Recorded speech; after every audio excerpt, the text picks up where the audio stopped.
월요일 새벽에 오신 우리 성도님들 환영합니다. 우리 손을 들어서 서로 인사하시겠습니다. 반갑습니다. 네. 이제는 2021년도가 과거로 가는 카운트다운이 시작이 된 것 같아요. 이제 하루하루 영원한 과거로 돌아가는데 그동안 1년 동안 기도 자리 지키느라 애쓰셨습니다. 기도는 찬양하고 달라서 저절로 되는 것이 아니고 땀을 흘리고 애쓰고 노력해야 되는 노동과 같습니다. 그러니까 저절로 기도는 되지 않는 것 같아요. 찬송은 리듬이 마음에 맞거나 가사가 마음에 맞으면 이렇게 따라서 하잖아요. 근데 기도는 정말 헌신해야만 가능한 일입니다. 물론 집에서도 기도하고 교회에서도 기도하고 또 회사에서도 기도하고 어느 장소에서든 늘 기도하는 삶이지만 특별히 새벽에 이렇게 나와서 습관을 따라서 기도하는 건 평생 기도한 그런 훈련이 돼서 기도하게 되는 것입니다. 그래서 이 어려운 때에 훈련받은 기도 사역 잘 감당함으로 우리 자신뿐만 아니라 또 우리 교회도 또 선교도 또 이 땅에 해야 될 일들을 감당하되 주님의 기도의 동역자로 계속 쓰임받기를 원합니다. 오늘 내용이 기도에 관한 이야기입니다. 세상에서 가장 강력한 힘을 가진 것이 무엇인가 이렇게 이야기하라면 얼른 떠오르는 것이 핵무기가 핵폭탄이 아닐까 사람들은 그렇게 생각할 수 있습니다. 북한도 핵무기만 있으면 절대로 멸망하지 않는다 그렇게 생각하고 북한 주민들이 10만 명, 100만 명이 죽어도 핵폭탄 만드는데 모든 돈을 쏟아 붓고 있잖아요. 사실은 굉장히 어리석은 생각이죠. 제가 90 몇 년도인가 기억이 잘 안 나는데 선교지에 도착해서 얼마 되지 않아서 소련이 무너졌습니다. 근데 소련이 핵무기가 없어서 무너진 것이 아니고 하나님이 무너뜨리신 것입니다. 그리고 이제 러시아가 되고 여러 나라들이 이렇게 독립을 했죠. 핵무기가 강한 것이 아닙니다. 영적인 시각에서 볼 때 기도만큼 강한 힘을 가진 것은 없습니다. 핵무기가 물리적으로 강해도 기도 힘 앞에서는 연기 나는 조그만 연기 피우는 것밖에 되지 않아요. 왜요? 기도는 하나님의 마음을 움직이는 것이기 때문에 하나님 눈에 볼 때 하나님의 손에 핵무기가 놓여져 있을 때 조그만 연기처럼 사라지고 말 그런 미약한 것입니다. 왜요? 기도가 왜 이렇게 강한가? 하나님의 마음을 움직이기 때문에 그렇습니다. 오늘 그 증거를 아수르왕 사네립의 군대와 유다왕 히스기야의 기도, 사네립의 군대, 히스기야의 기도 여기에서 확인하기를 원합니다. 기도의 승리를 우리 먼저 생각할 수 있는데 오늘 본문에는 역대기에서는 아수르 사네립의 군대와 히스기야의 기도가 이렇게 짤막하게 기록이 되어 있는데 열왕기하 19장 이하에 보면 굉장히 길게 그리고 아주 자세하게 이 아수르 사네립의 군대와 히스기야 왕과의 긴장이 소개되어 있습니다. 히스기야 왕은 아수르 사네립이 보낸 사신을 통해서 하나님과 자신이 모욕하는 그런 말을 들었습니다. 그래서 히스기야는 옷을 찢고 굵은 베옷을 입고 그리고 여호와의 성전에 나아갔습니다. 이 옷을 찢는다는 것 그리고 베옷을 입는다는 것은 원통함을 표현하기도 하고 그리고 두려운 마음을 이렇게 나타내는 것이기도 하고 또 회개의 슬픔 또 하나님 앞에서 겸손한 그런 자세를 가르쳐서 옷을 찢고 굵은 베옷을 입었다 이렇게 표현하는 것입니다. 그리고 히스기야는 사람을 아모스의 아들 선지자 이사야에게 보내서 형편을 다 설명하고 함께 기도 동역해 줄 것을 부탁했습니다. 그리고 히스기야는 사네립 왕이 사신을 통해서 보낸 편지를 들고 여호와의 성전에 올라가서 그 편지를 펴놓고 이렇게 하나님 앞에 간절하게 기도하기 시작을 했습니다. 이런 기도가 과연 아수르의 거대한 군대를 이길 수 있겠는가? 야고보서 5장 14절에 보니까 너희 중에 병든 자가 있느냐? 저는 교회의 장로들을 정할 것이요 그들은 주의 이름으로 기름을 바르며 위하여 기도할지니라. 물론 교회 지도자들을 두고 하는 말인데 교회 지도자들을 초청해서 함께 기도할 뿐만 아니라 기도의 사람들에게 중보 기도를 요청한 것입니다. 결과는 하나님께서 한 천사를 보내셔서 한밤에 우리가 잘 아는 대로 18만 5천 명이 아수르 사네립의 군대가 송장이 됐습니다. 히스기야는 군대를 움직이지 않고 기도만 했는데 기도가 아수르 18만 5천 명의 군대를 하룻밤에 송장으로 만든 것입니다. 우리 기독교 역사에 보면 우리 교회에 기도하는 한 사람이 기도하지 않는 한 나라보다 더 강하다. 우리 주보에 늘 기록이 되어 있잖아요. 이게 영국의 메리 천주교를 신봉하는 메리 여왕의 군사와 그 다음에 개신교의 존 낙스 목사님의 기도와 맞붙어서 나오는 이야기입니다. 존 낙스 목사님이 스코틀랜드에서 한 이야기입니다.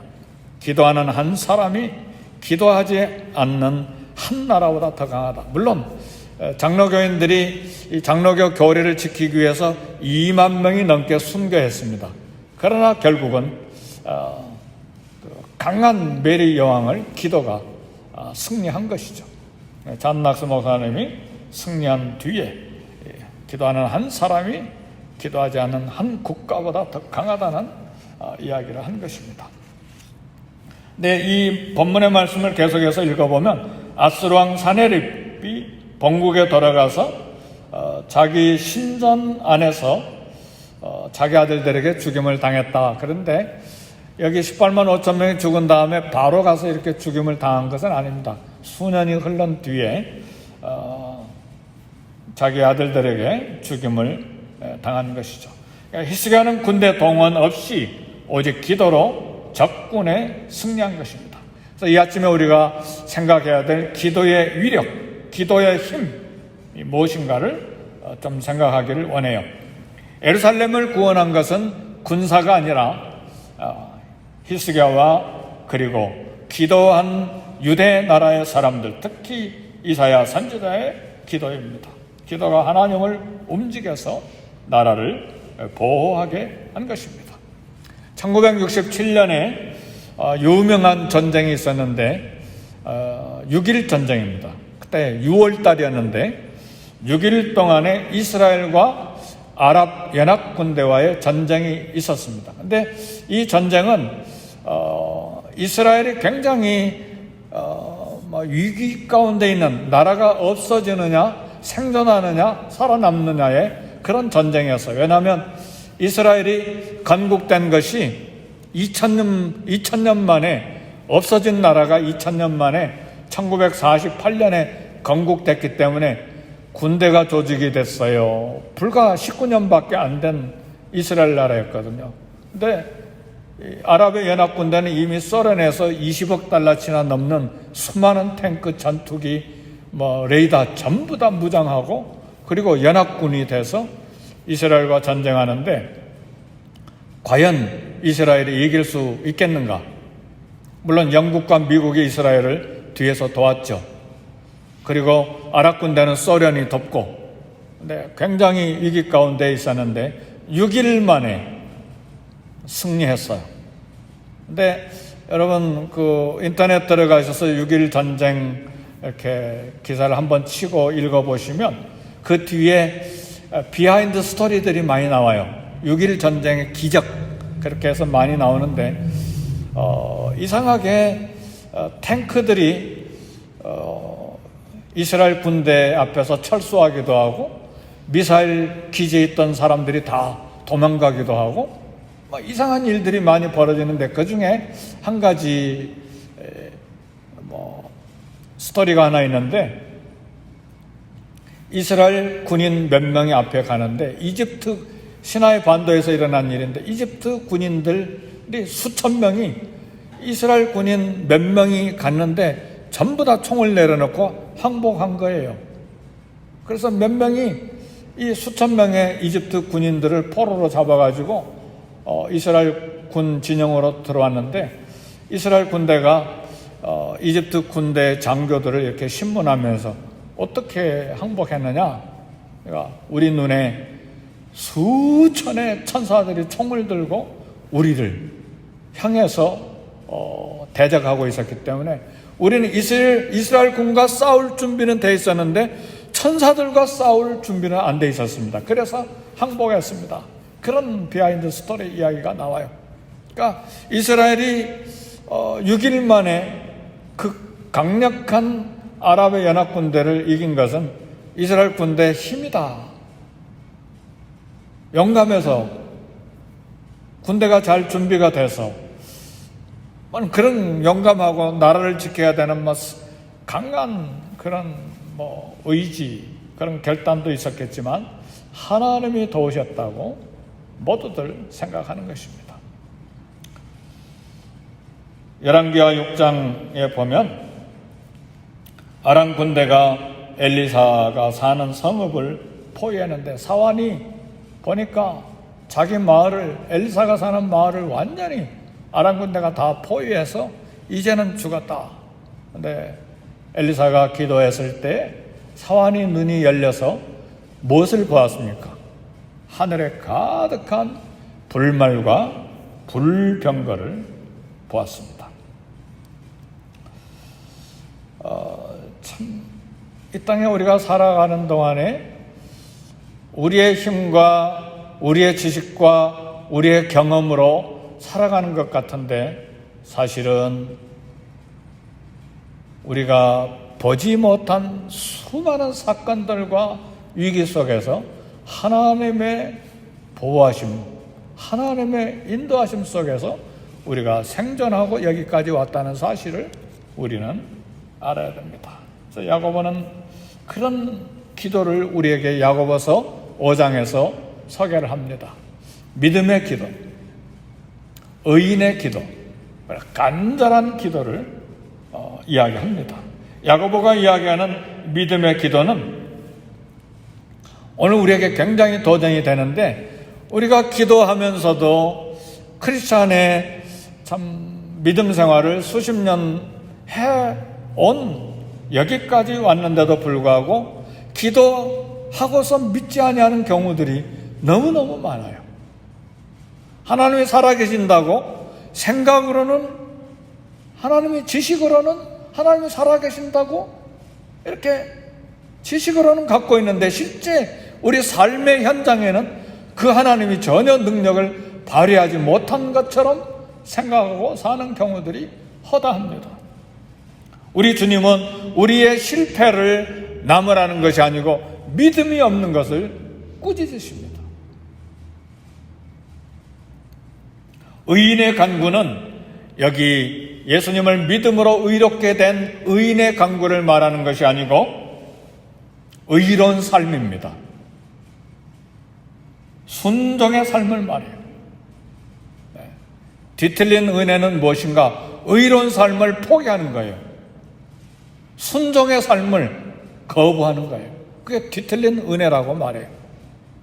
그래서 야고보가 이야기하는 믿음의 기도, 그리고 의인의 간구, 의인의 간구라고 하는 것은 우리가 믿음으로 기도하되 하나님의 말씀에 순종하는 거룩한 삶이 따라야 된다는 것을 말해요.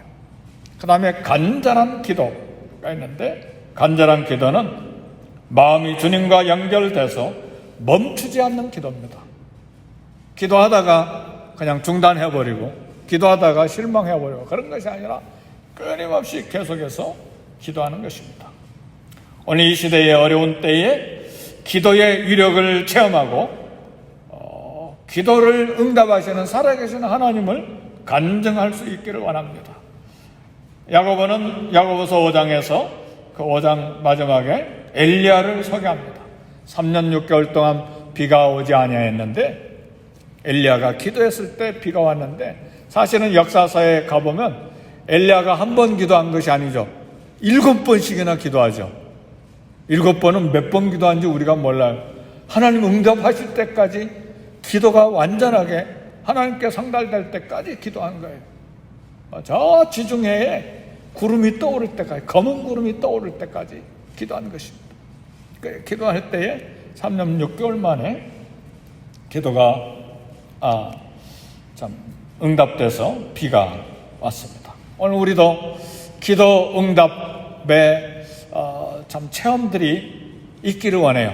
특별히 어려울 때에, 위기의 상황에서 기도 응답을 체험하는 것이 우리 믿음을 더 힘있게 합니다. 평안할 때 기도 응답보다 위기의 상황 속에, 위협을 받는 상황 속에, 정말 힘든 과정 속에서 기도가 더 간절하게 되고, 그때 응답받는 것이 더 큰 응답을 받는 거죠.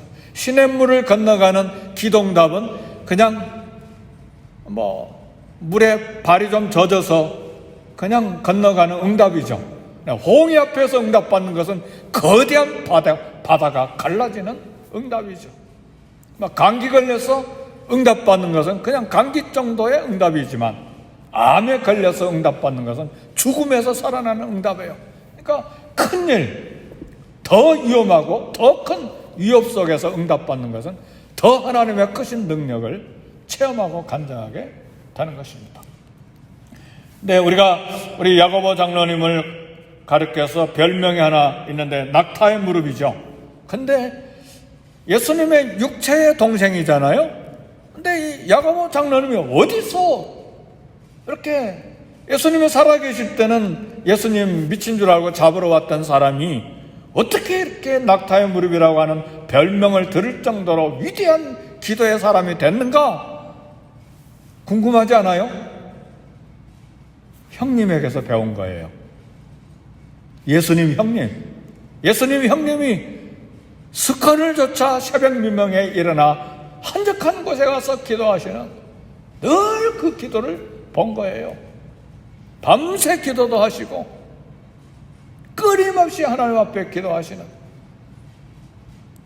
평생 살아계시는 동안에 형님 예수님께서 기도한 것을 본 거예요. 그래서 예수님을 구주로 믿자마자 그 기도가 야고보에게서 폭발이 된 거예요.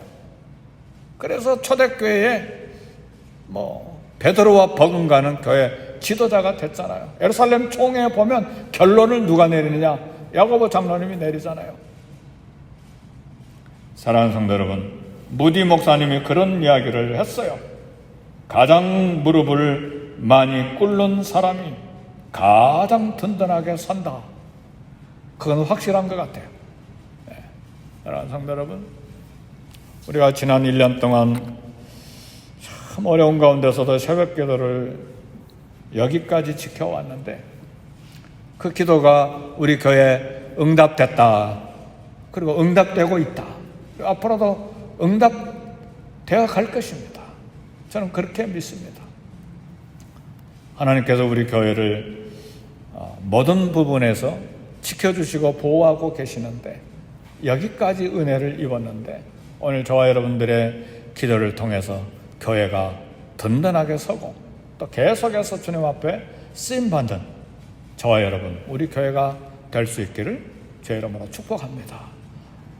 교회를 위해서 기도하고 또 개인 기도 하겠습니다.